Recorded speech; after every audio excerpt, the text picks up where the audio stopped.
नमस्कार, मेरा नाम सुकन्या अरोड़ा है। मैं एक चाइल्ड एंड एडोलेसेंट साइकोलॉजिस्ट हूँ।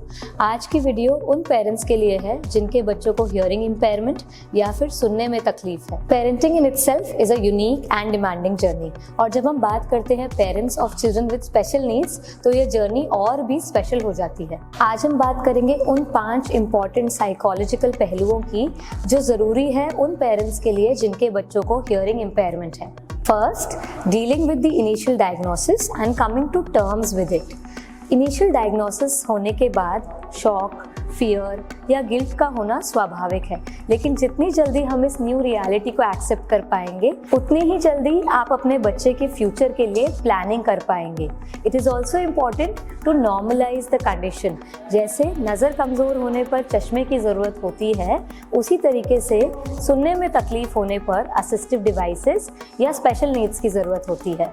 Second, preventing parenting burnout. एक बच्चे का ध्यान रखते हुए नेचुरल है कि कभी कभी पेरेंट्स खुद का ध्यान रखना भूल जाते हैं। So it's very important that you prioritise your own self care and your own mental health. ज़रूरत पड़ने पर काउंसलर से सपोर्ट एक्सेस करें। थर्ड, एक हेल्दी सपोर्ट ग्रुप बिल्ड करना।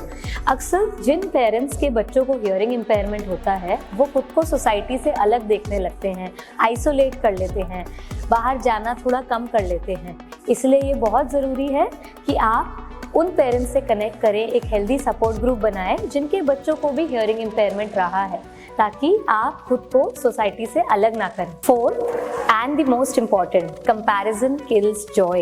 Avoid comparing your child with siblings or other children who do not have hearing impairment.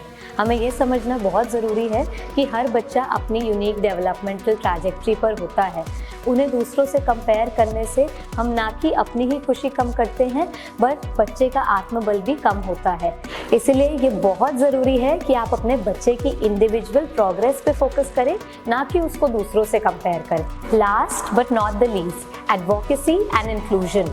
आप ही अपने बच्चे के सबसे बड़े एडवोकेट हैं, तो ये बहुत ज़रूरी है कि आप इंक्लूजन और स्पेशल नीड्स के बारे में पढ़ें, उनके राइट्स के लिए खड़े हों, इंक्लूजन के लिए स्पेसेस बनाएं, और सोसाइटी में अवेयरनेस क्रिएट करना आपकी भी जिम्मेदारी है। ये सफ़र आपके लिए चैलेंजिंग हो सकता है, लेकिन समझ और प्रोफेशनल सपोर्ट के साथ आप और आपका बच्चा दोनों ही फ्लरिश कर सकते हैं।